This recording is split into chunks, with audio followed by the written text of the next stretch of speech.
క్రొత్త ఆకాశము క్రొత్త భూమిని ఏర్పాటు చేస్తాడు. అందులో నీతి మాత్రం ఉంటుందంట. ఏమి నివసిస్తుంది అందులో? క్రొత్త భూమి, క్రొత్త ఆకాశం, క్రొత్త యెరూషలేం, క్రొత్త పట్టణం, నూతన యెరూషలేం. నీతి మాత్రమే ఉంటుంది. ఇప్పుడు ఈ భూమి మీద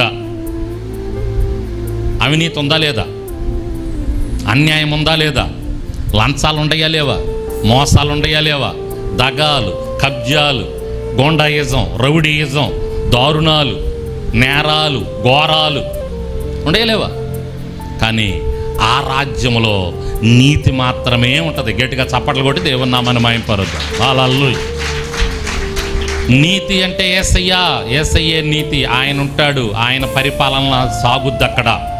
ఇక అన్యాయానికి, అక్రమాలకు, నేరాలకు, ఘోరాలకు అక్కడ తావు ఉండదు. ఆ పట్టణంలో యేసయ్య నివసించే పట్టణం, యేసయ్య ఉండే పట్టణం, క్రొత్త ఆకాశం, క్రొత్త భూమి.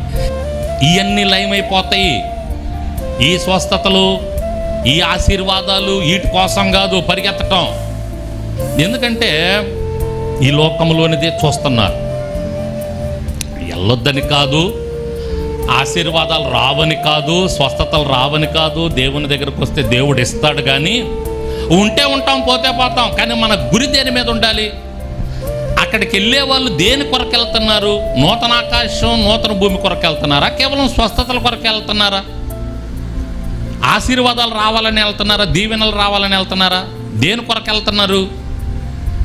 వాటి కొరకైతే మీరు ప్రయాసపడద్దు.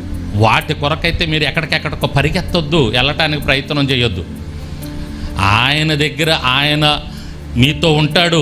మీరు ఉన్న ఇంట్లోనే మీరు మోకరించి మీరు ప్రార్థన చేస్తే, మీ అక్కరేదో అడిగితే మీకు ఇస్తాడు. ఎక్కడికి వెళ్ళాల్సిన అవసరంలా, ఎవరి దగ్గరికి వెళ్ళాల్సిన అవసరంలా, ఎవరి దగ్గర ఏ నెత్తిన పెట్టించుకోవాల్సిన అవసరంలా.